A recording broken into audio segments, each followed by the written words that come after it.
Society of Rio de Janeiro, to have Brad Smith, president of Microsoft, here with us today. And we are going to talk about his amazing book that he wrote with Carol Ann Brown. It's called Tools and Weapons, in Portuguese, Armas e Ferramentas, The Promise and Peril of the Digital Age. So we at ITS, as you know, we have the mission to make sure that Brazil responds creatively to the challenges that technology brings upon us.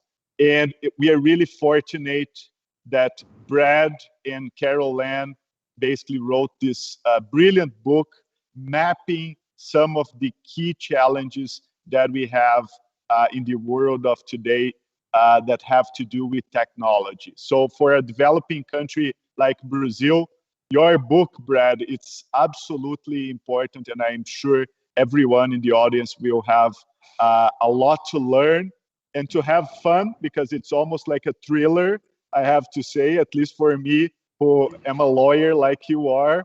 It's really exciting to read. So, Brad, thank you so much for being here with us. And it's really great to host you on behalf of ITS. So thank you so much. Well, thank you. It's great to be here with you. A huge thank you to ITS and everybody who's joining. And as we were discussing before we began, I'm thrilled that our book is now available in the most beautiful language in the world. And thank you, everybody, for putting up with my English, which is not the most beautiful language in the world, but I really welcome the conversation we're having. Thank you. I have to say I had a lot of fun reading your book. So the way you tell stories in English, they're pretty effectively. And I think everyone will have that same experience. Brad, let me start with a personal question. So you are like leading one of the most important companies in technology in the world. And I'm always curious to learn, what is your personal relationship with technology? So when I watched the Bill Gates documentary, which is actually great, I was very surprised to see how many books he reads on paper and how much he basically balances his digital life with physical life. How is it for you? How do you deal with technology in your everyday journey? Well, my everyday life is much more focused on digital technology than paper, but I still use paper, especially when I'm reading books. I have to say, I still, really enjoy being able to pick up a book and turn the page, but I also, read digitally as well. I've been a huge sort of passionate user of digital technology since the early days of the PC. And I think, computers were sort of my hobby before they became my job. And I think for anybody who's fortunate enough to turn their hobby into their job, there's a huge benefit, although then your hobby is no longer your hobby. You have to go find a different hobby. But for me, I'm probably like most people who are watching. I'm checking email throughout the day. My phone is always with me. I carry around in my backpack, both a Microsoft Surface laptop and another Surface Pro that is our ARM version. That is lighter and is more of a tablet. And then I have my Surface Studio desktop computer in both my office and home. So, it's not unusual for me to be, literally reading or writing on 3 or 4 different screens during the course of a day. That's great to hear, and I completely empathize with that. I don't think my life is very different from yours in that sense, like a lot of screens. So Brad, talking a little bit specifically about the book, one thing that called my attention is the fact that you use a lot of historical events and historical facts, some of them going back like to decades ago, to tell a story about technology policy. So how do you see the importance of history? And tell us a little bit in a broader sense, what is Tools and Weapons about? What was it that you were trying to convey when you basically wrote the book with Carol Ann? Those are two great questions. And let me start with the history piece first. I think one of the really important necessities for good decision making, regardless of the field, is having context. To understand more broadly what are the factors that are shaping a situation before one tries to make a decision about what to do about it. When we add history, we give ourselves more context. We provide ourselves with a broader lens or perspective, because it doesn't really matter how novel the issue is or how different the technology is. There's probably something from history that is somewhat similar. It's not going to give us the answer, but it gives us a broader perspective to think about, to learn from, to stimulate our thinking. And we have used this, frankly, for many years at Microsoft, and I've used this myself in particular as we've had to think about public policy issues. The book, in some ways, is inspired by this intersection between all of this historical change around the world and in technology that didn't just start, with the smartphone or the PC, but really has been going on for close to 300 years. But we wanted to bring it to life and really make the issues more accessible to people around the world. And our basic thesis is captured in the title. Technology has become both a tool and a weapon. It is both an incredibly useful tool to address any problem the world is trying to solve, but technology has been weaponized, in some cases literally, for cyber attacks. In other cases, a little bit more figuratively, because it's created new problems that now society needs to address as well. And so it really requires an understanding of both the tool and the weapon. And then what we need to do is lean in. And our basic argument in the book is that the tech sector needs to do more, governments are going to need to move faster, and all of us as citizens really benefit from being better informed about how all of these things are intersecting. Yeah, and I think like a follow-up to that is actually the topic of privacy and data protection, right? So one of the topics that I think you cover in a very informative way is precisely the emergence of the data protection, GDPR in Europe, and how it's basically taking different shapes in the US and other countries, and also the importance of the Snowden revelations to different parts of the world. So for instance, in Brazil, those revelations were very important for Brazil to build its Brazil's internet law, what we call the Marco Civil, which in my view is a pretty good achievement in terms of technology policy. So my question for you is, what do you think a country like Brazil, who is in the process of building its data protection law, of implementing it, it was approved quite recently in 2018, what can we learn from those experiences, and what is the role of privacy in data protection in the technology debate that we have today? Well, first of all, I think it's great to see what is now moving forward in Brazil. I remember many meetings over the years going to Sao Paulo or Rio de Janeiro or Brasilia and talking with people as the pieces were starting to come together for what is obviously now the law in place. The first thing that I think is always worth remembering is how bad things can get when things go wrong when it comes to privacy. And that's why we rely on the storytelling in part in our book. And, Carol Ann Brown, with whom I basically work with on everything, she's my chief of staff and leads my communications work. We share the story of, having seen firsthand probably the worst place in the world where privacy ever went wrong, and that was in Germany. really both in the run-up to World War II with the Nazis and the building of a database of all of the Jewish people in Germany, and then the Stasi in East Germany after World War II, and specifically, what you see when you visit the Stasi prison. And I just think that actually in a particular way needs to inspire all of us. Thankfully, we don't have to live through a horror that is quite that horrible in order to learn from it. And I think, as you were describing, that's the opportunity that people in Brazil have had to learn from issues around the world, to think about our own local issues as well. Use that to really recognize that privacy is a human right and it needs to be protected.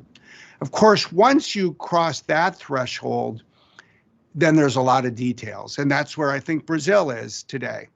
It's all about execution. And the interesting thing about the privacy space is it really requires a mastery and decision-making about these details from two different parts of society. One is the regulators, it starts with legislators and then regulators. Because these rules are more detailed, they really do require clarity from regulators. But then it really goes into the private sector, and it is an issue for every company, for every business, oftentimes for NGOs that have detailed databases, donors, members, all of that. And it then involves oftentimes implementation through engineering and through technology itself, because it's really almost impossible to have a business that scales and protect privacy at scale without automating that work. And that's why we share in another chapter in the book the story of what we went through at Microsoft and how the lawyers and the engineers really came together. And I think that story and the lessons that we learned from that experience possibly speaks the most directly to what I think is now very front and center for people, lawyers and business people and engineers working in Brazil. Yeah, that is great. And I myself find this idea of a multi-stakeholder approach to technology policy like very promising. So you have governments, the private sector, the scientific community, the third sector cooperating in regards to defining technology policy. And in my view, this is very promising. So in another chapter of your book, you address the issue of facial recognition, right? So it's a brand new technology. It's being deployed in the streets of many global cities, including Brazil.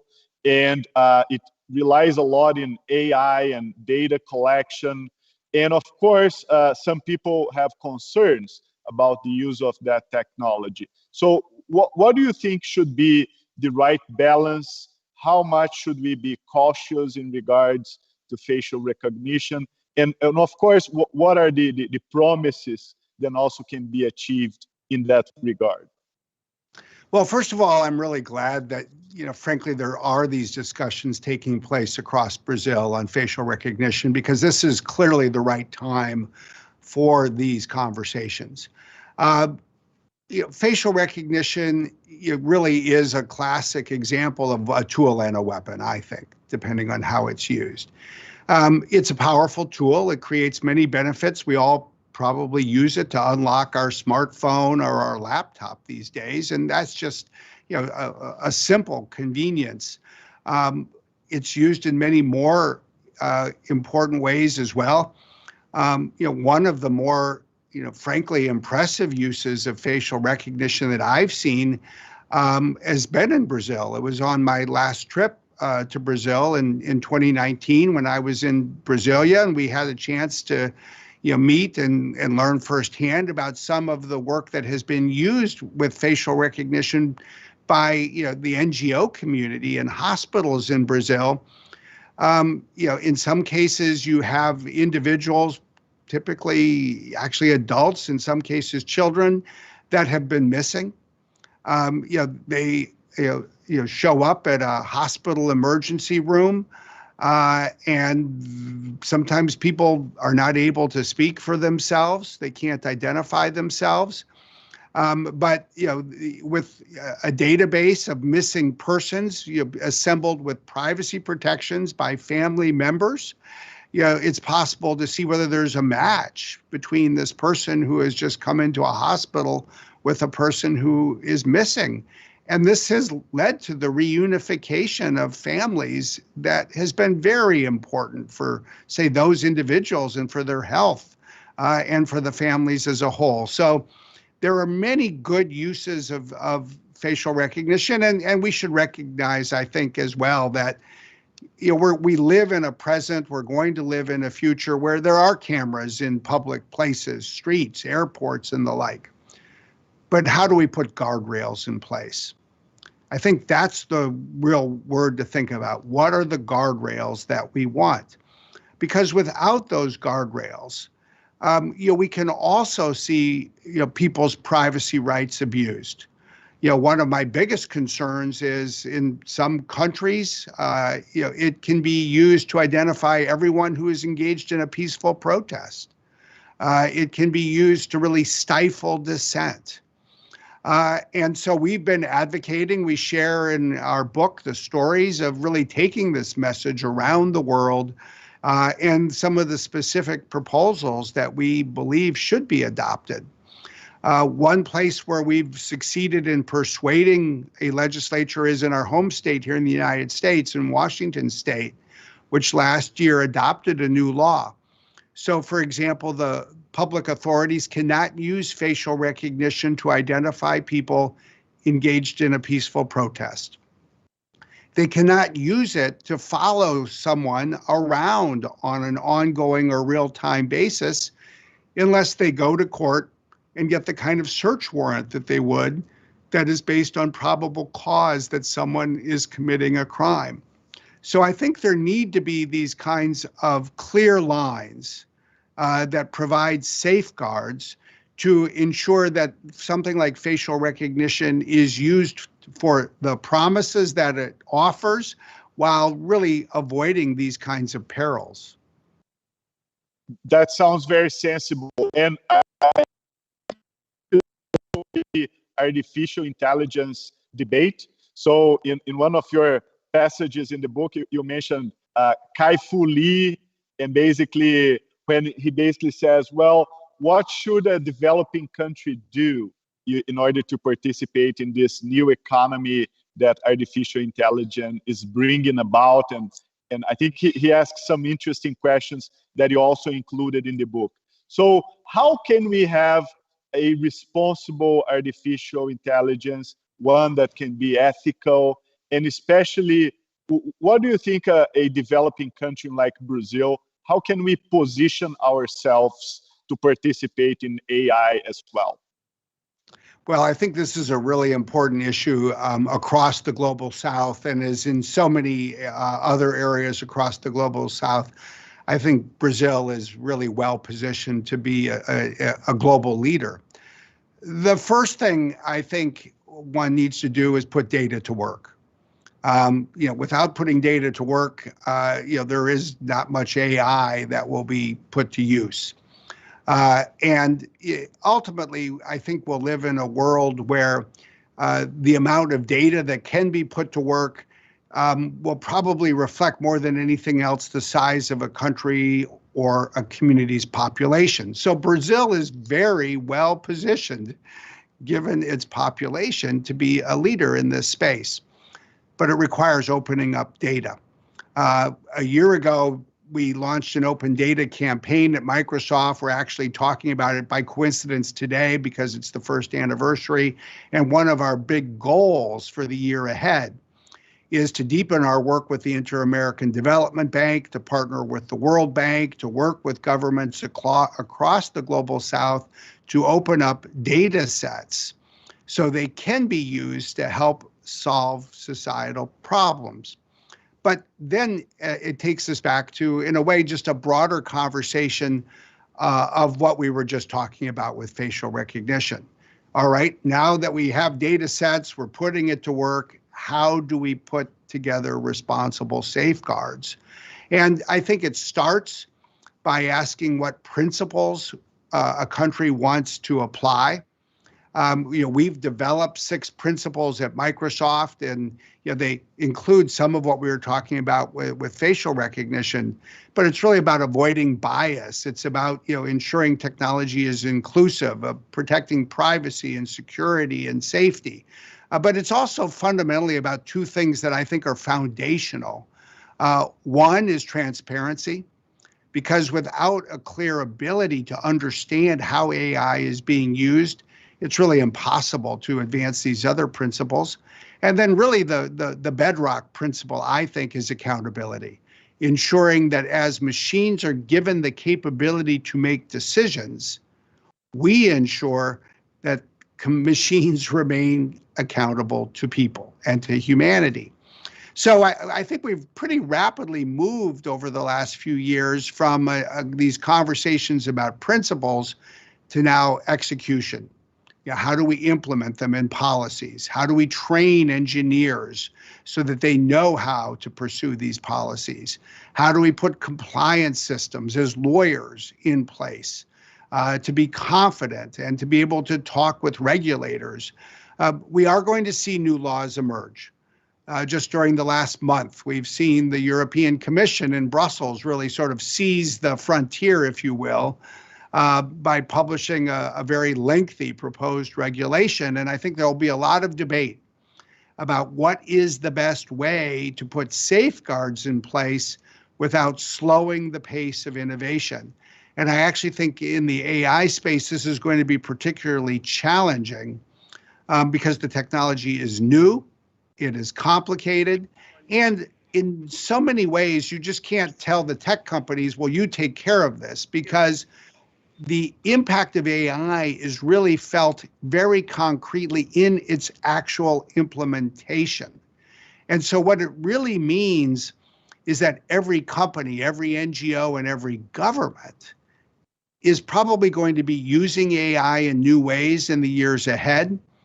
And so it too is going to need to develop this capability of being able to assess this and apply these regulations.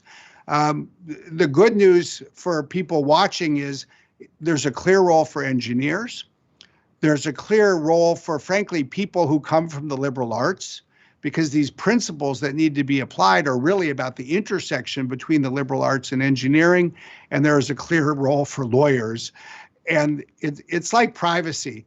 It's not just a tech company that needs the advice. Just as there are privacy lawyers today, a decade from now, 5 years from now, you're going to be meeting people, I'm going to be meeting people, and they're going to say, hi, I'm an AI lawyer. And it'll be clear to us what that actually means, and it will mean that there's a lot of work to be done. That's great to hear. I'm sure we have a lot of lawyers in the audience, and it's great for them to hear your words. And actually, when you talk about AI, the Brazilian judiciary has been doing an amazing job. So some of my students at Columbia University, they did this research called The Future of AI in the Brazilian Judiciary.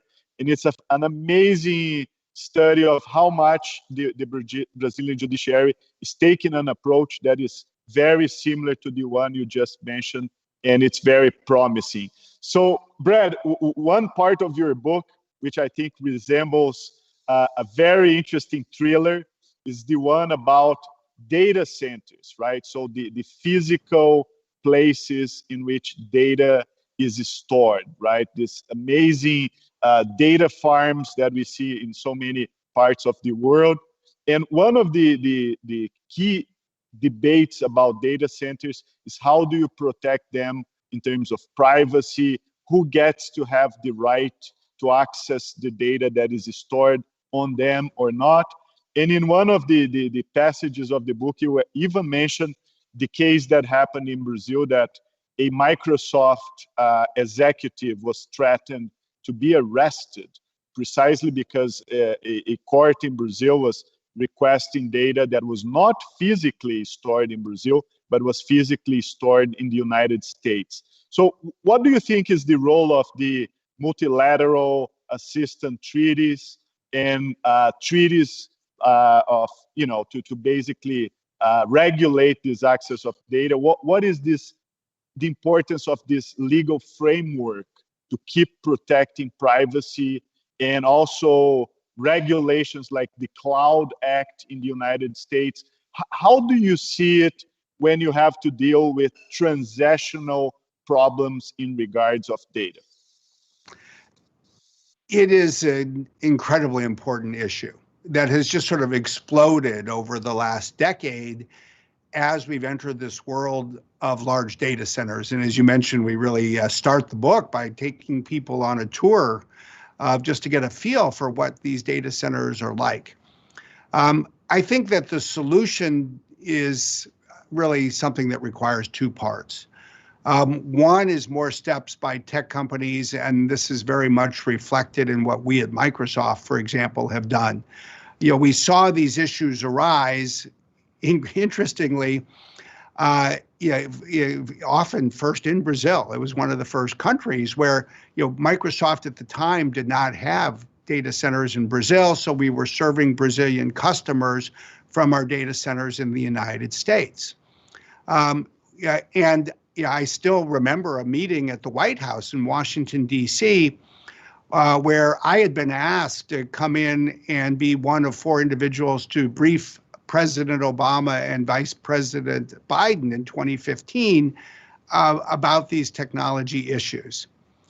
And I described to President Obama what was happening between Brazil and the United States.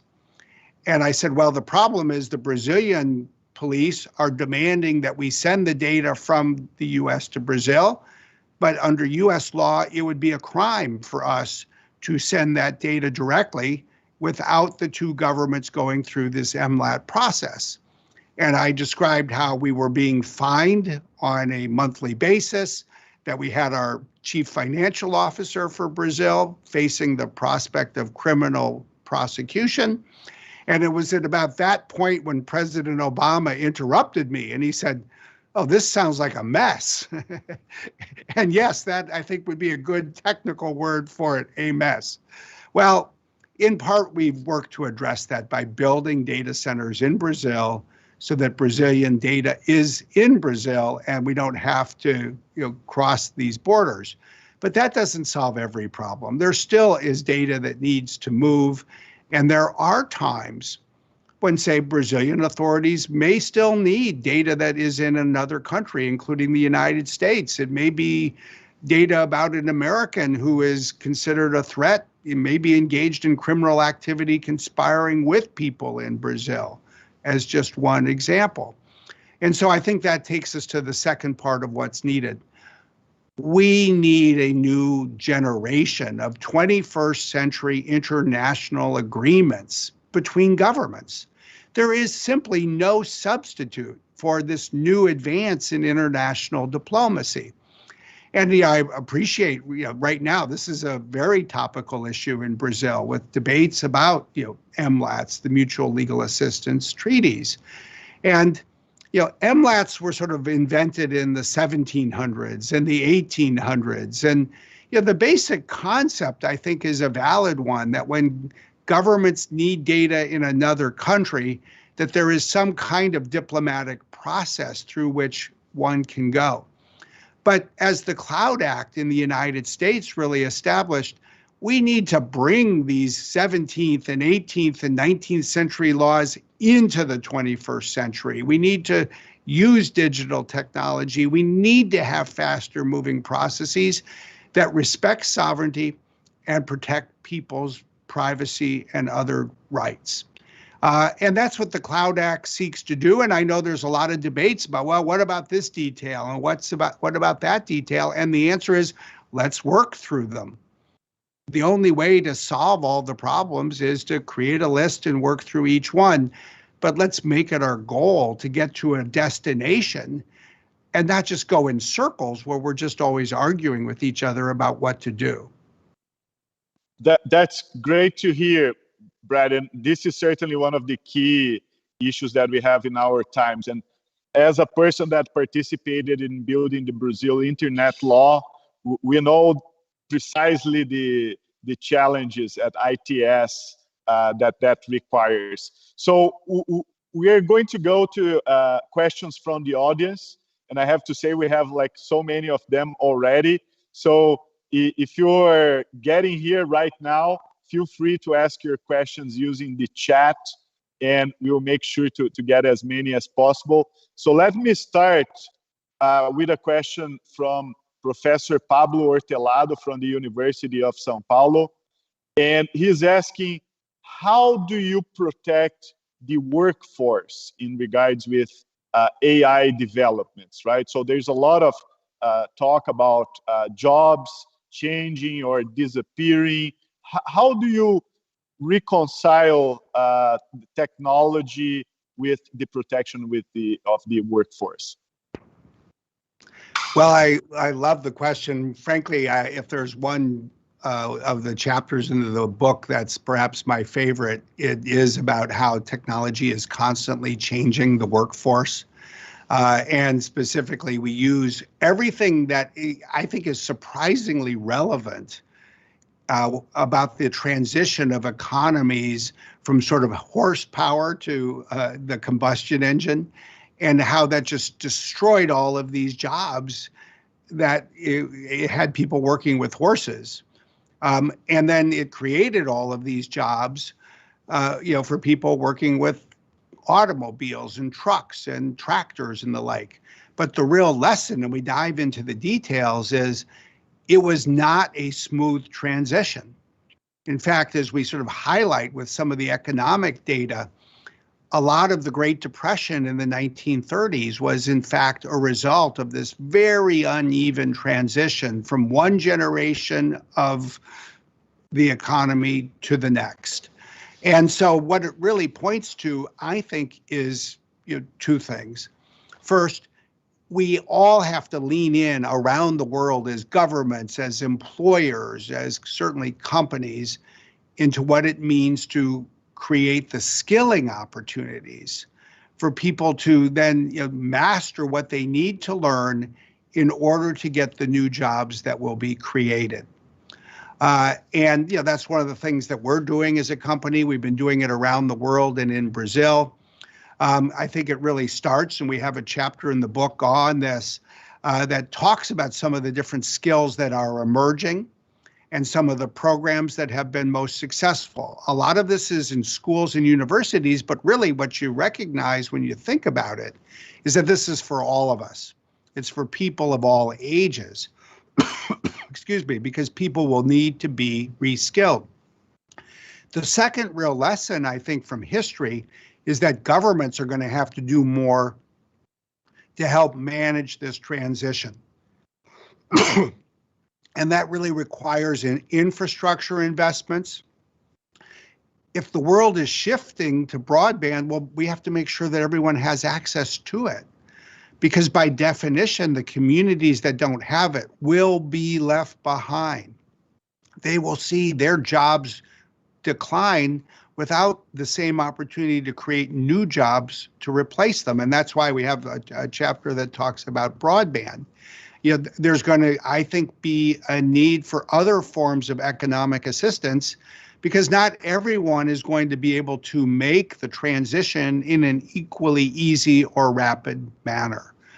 So more than ever, it really calls for governments to understand the impact of technology on this evolution and for this kind of multi-stakeholder interaction, because I think for so many of these problems, the only way to be really effective in any country is for the private and public sectors and civil society to all be doing more to work together. That's great to hear. Important topic. I have another question here from Mateus Tavares. He's from the publication interestingly named Nerd, etc. from Brazil. I like that name, Mateus. And he's asking about cybersecurity. So basically, Brazil ranks pretty low in the cybersecurity global rankings. And I think that's a challenge not only for Brazil, but for the US and any other country. So how should we approach cybersecurity in this moment in which the threats escalate? Well, I think it's a really important question. I think it is of critical importance for a country like Brazil to prioritize action to strengthen cybersecurity. It's a topic that we devote a few chapters in the book to addressing. I think one should step back and then think about the different forms of cybersecurity threats. And there are really two distinct types. One is nation-state activity, particularly driven by four countries: Russia, China, North Korea, and Iran. And at the moment, at least, Brazil is not going to be targeted by those four countries as much as, say, the United States or, say, Australia or some other countries. But then there's the second type of attack, and this is really cyber criminal activity. And especially over the last year or two, the new sort of cyber attack of choice to cyber criminal organizations is really ransomware. And increasingly, we are seeing these organizations target organizations like hospitals and schools and municipal governments that do not have strong cybersecurity protection in place. And they are able almost literally to bring these organizations to their knees by stopping their ability to rely on their computers. And we've seen it have devastating effects on some cities in the United States as well as elsewhere, on hospitals. Hospitals have stopped operating for some days. Schools have lost their ability to keep students up to date or even maintain student records. So it's a very serious problem. So what is to be done? Well, the first thing I think is to have ongoing investments to modernize IT infrastructure. A lot of this, often we find involves attacks on computer systems that are 5 or 10, or in some cases, even 20 years old. I was struck in the context of some of the COVID-related issues with a state health agency here in the United States when we were working with them, and when our consultants went in to look at their software, they were handed manuals that literally had been written before the 21st century began because the software was written before the 21st century began. We need to help people update their software. Certainly at Microsoft, we've been very focused on just upgrading cybersecurity protection across the board, but you can't really be effective if your software is so old. The other thing that I think we then need to do is really work to promote stronger protections. It's a little bit like the seatbelt in your car. It doesn't do anyone any good unless someone actually puts it on. And when we've studied the most recent cyber attacks, say in the last 6 months in the United States and around the world, every customer that suffered the most serious consequences typically also was a customer that wasn't taking the important precautions that everyone has been talking about. They weren't turning on multi-factor authentication, or they weren't storing their authentication keys on secure hardware or in the cloud. They weren't following the practice of, say, least privileged access so that their IT administrators only had access for the network resources they needed to use. And when you put those three things together, when you start with somebody who doesn't have two-factor authentication or authentication keys that are not secured, stored in a secure way, and then you break that person's password and you find that they have access to the entire network, that is when a disaster is unleashed. And so that's why we're trying to work even more closely with our customers, say in Brazil, to give them advice. But I will say one other part of the problem that this has really highlighted is that we see a shortage of cybersecurity professionals in the workforce. We see it in Brazil. We see it in the United States. We see it everywhere in the world. And so part of what we need to pursue, part of what we will pursue as a company is a skilling initiative that focuses more particularly on cybersecurity skills. So you actually then see that, all right, this is like many things in life. It's a broad problem. We've got to do a number of things together, but we better start, because I think every day that we fail to move forward is a day where actually cybersecurity is growing as a problem. Yeah, and I agree with you. Like, it's a long journey to get your cybersecurity right, especially at a country level. And that's just another reason to start as soon as possible, precisely because it might take you time.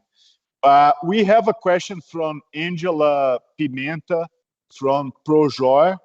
And Angela followed the launch of your book in the US in late 2019. And she says that basically you gave an interview to CNBC in which you said that the United States had 5 years to get AI right, like to figure it out properly. And she says, like, well, time is running. Now it's maybe 4 years. What about Brazil? How long do we have to get AI right, like to figure it out and figure out what we want to do with it? So that's Angela's question. It's a great question, and thanks for remembering that interview. I think I would probably say about the same time horizon. I think it's right to say that, in Brazil and in many countries, including in North America, Asia, Europe, we should think about the first half of this decade as the half of the decade where we do need to get AI right. Because by the second half of the decade, I think you're going to see practical applications using AI really spreading very quickly. And by that time, the genie is probably so far out of the bottle that we'll pay a heavy price if we fail to get it right. The good news is we don't have to get it right by the end of 2021. And I think the good news is there's a real opportunity for us to talk and learn from each other. I think that this debate that is now starting in Brussels about their AI regulation, it will be a healthy one, not only for the European Union, but for the world. Fundamentally, I think it calls on us to figure out how to strike the right balance. How do we put regulatory guardrails in place without slowing innovation, and especially slowing the adoption of this technology by the economic sectors that will be reshaped by it?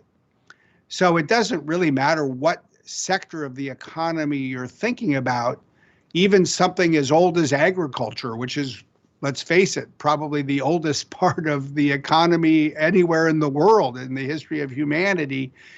Agriculture is going to be reshaped by AI. So we don't want our own country to suffer by failing to put AI to use. But let's work together to figure out how to put the guardrails in place while advancing the innovation and getting all of this set of details right. And I would say in Brasilia, as well as Washington and Brussels, the year 2025 is a good year to think about as a deadline. That sounds great. I'm getting questions from multiple members of the audience through multiple channels here, Brad.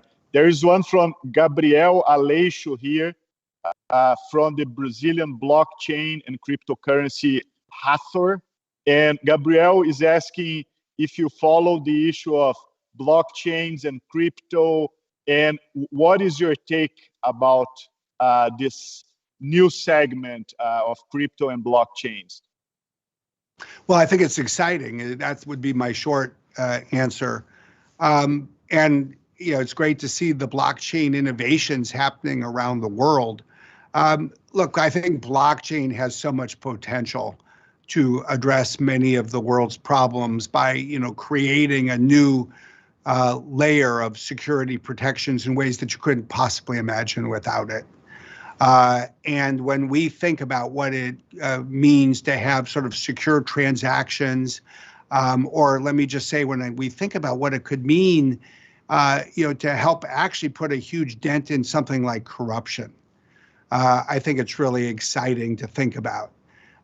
Just because something like blockchain obviously can create some real certainty about a transaction and ensure that things go where they're supposed to go, that money flows where it's supposed to go, that it's used in the way it's supposed to be used, that things aren't falsified or converted into fraudulent transactions later on. And that's just one very specific example.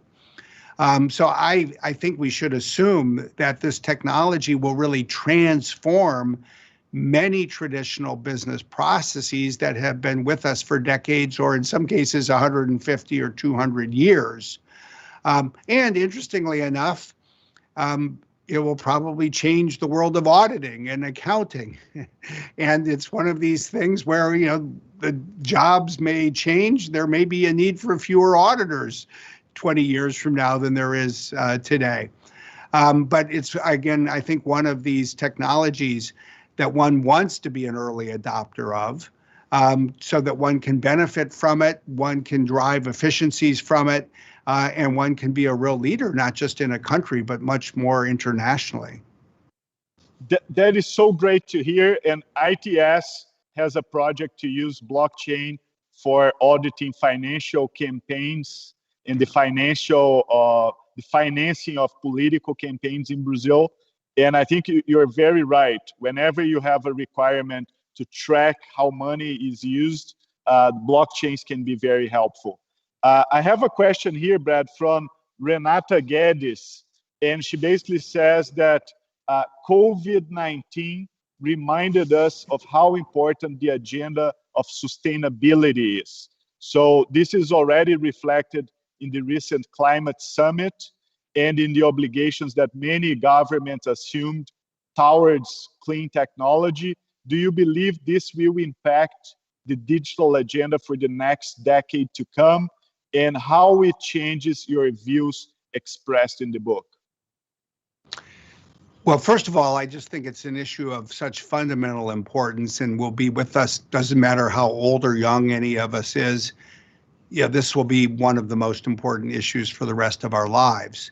And I think we should hope and we should expect that in the year 2030, we're going to be spending a lot more time talking about climate than COVID. That will be a sign of success. Interestingly, over the last 4 or 5 years, in part because of the decision by the Trump administration in the United States to pull out of the Paris call, there was a big debate about whether the world would come together to protect the environment. And I think you're seeing that stage of the debate rapidly end. With the Biden administration, you now see all of the world's governments increasingly signing up and saying, we know we're going to need to do more. I think now we're entering a new phase. And it's not about whether, but what to do and when to do it, how fast to do it, and how to do it. And it really becomes, among other things, a discussion all about execution.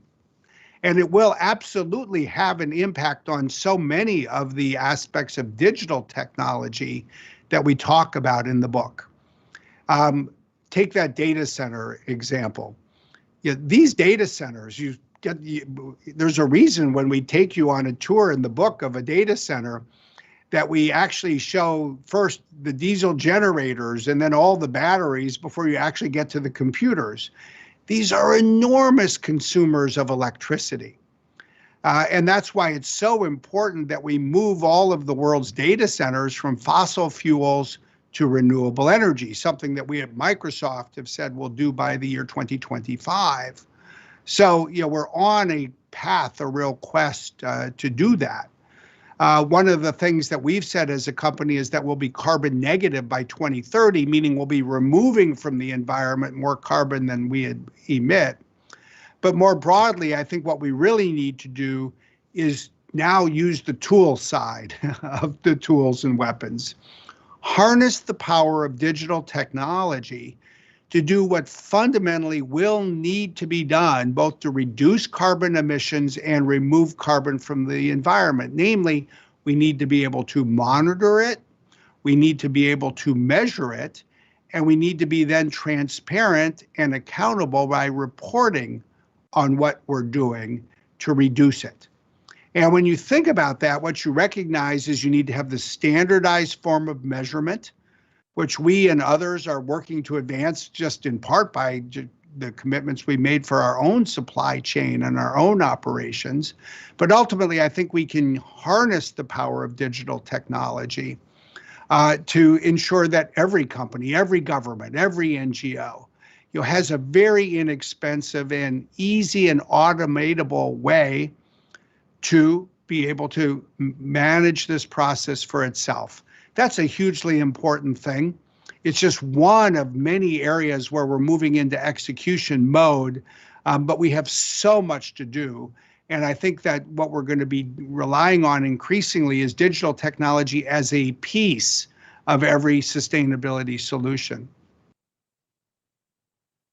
That's great. And I think sustainability is something that is in everyone's minds, and especially in Brazil right now, is such an important topic.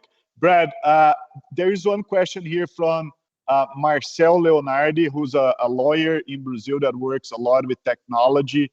And he asks, can you speak to the challenges multinational companies face on complying with different data protection standards across the globe, particularly developing new tools and technologies that may benefit from an ex-post regulation rather than a precautionary approach? That's Marcel. No, it's a great question. And, I would say it's a challenge. The first to sort of recognize the obvious, there are more than 110 countries now that have national privacy laws. And when they go in different directions, either in general or in detail, it not only becomes, frankly, more expensive to comply, it actually makes compliance less certain. The more you have this variation, the more risk there is of error. And so the most important thing that I would say is, first, for governments, the more one can find a path with similarity, the better served everyone will be. The world, but also your own citizens, because you'll just make it easier for everyone to comply with confidence. And this includes your own companies. I mean, think about the great Brazilian companies that are wanting already to do business. Many of them are global companies in all kinds of fields. So they're among these businesses. But the second thing I would then say is, if you're a company or if you're a lawyer advising a company, oftentimes it is more important to find a common level, even if it's a higher level. A lot of times when there isn't good regulation, you see a race to the bottom. Ironically, in privacy, at least in our own case, we've raced to the top. When the European Union adopted the GDPR, you all are obviously familiar with it, and especially the lawyers among you, the General Data Protection Regulation, we actually took a different path from the other parts of the tech sector. We said we would apply the GDPR to all of our customers globally. And there were really two reasons for that. One is we felt it was good. It was good for our customers. We wanted them to have confidence in our protection of their privacy. But second, it meant we could have one engineering system, because we knew that there was no country that had a higher level of protection than the GDPR. So we could then just implement one end-to-end engineering system for all of our services. We describe in the book some of the internal debates within Microsoft about this. And then we could have compliance systems that we had more confidence in terms of their ability to work effectively. So I think this is where you get into just this enormously important question of what are the details of a Brazilian regulation. And where do they depart from, say, something like the GDPR? And what does it mean? How do you give advice to companies? Or if you work in a company, how do you think through those details? The details really matter. That's great. Brad, sadly, we reached the end of our time.